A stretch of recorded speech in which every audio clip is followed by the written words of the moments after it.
Cris, let's move on to the game you're calling. This is a pretty big one, man. With the Panthers now suddenly 6-6, it seems like the new owner there might have an itchy trigger finger for Ron Rivera.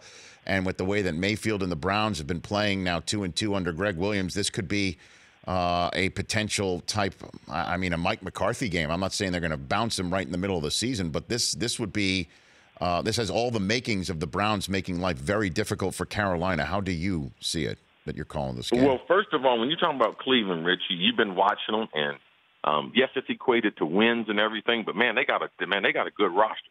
They got a good offensive line. They got good defensive line. They play some good defense under Greg Williams. So it's not as if you're just going into Cleveland late, and you're in a tailspin, and you're going to get potentially upset by a Cleveland team that's not very, very talented. No, they have a good quarterback. He's young in Baker Mayfield. So this is a tremendous challenge.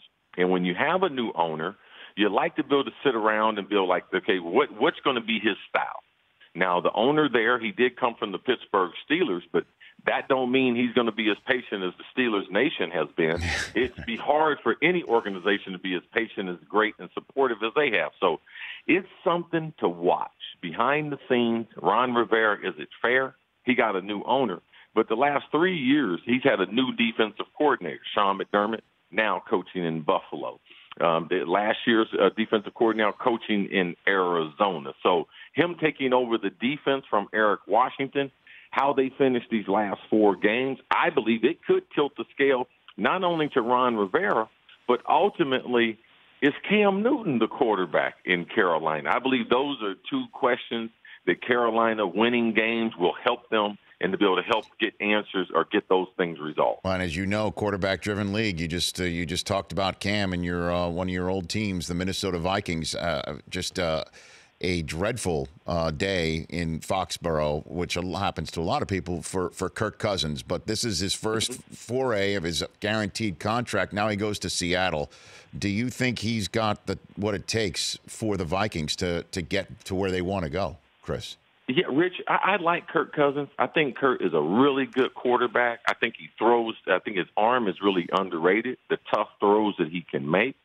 But just from a game plan standpoint, you have Adam Thielen having an outstanding season. You have Diggs having an outstanding season. Now, Diggs has been nicked up the last several weeks, so it's kind of slowed up his productivity. But if you're going to attack a New England defense, all right, because it's not the same challenge going to Seattle.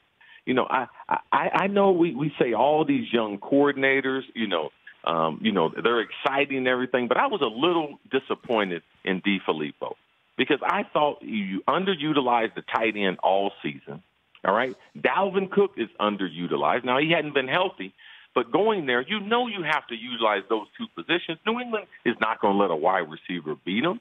I mean, so they just doubled the guys outside, played single coverage, and either they played way, way off or they blitzed a whole bunch. So, and when you blitz, they make you so hot, so they make you not convert on 3rd down. So, to me, I didn't like the game planning, and I'm not going to criticize Kirk Cousins.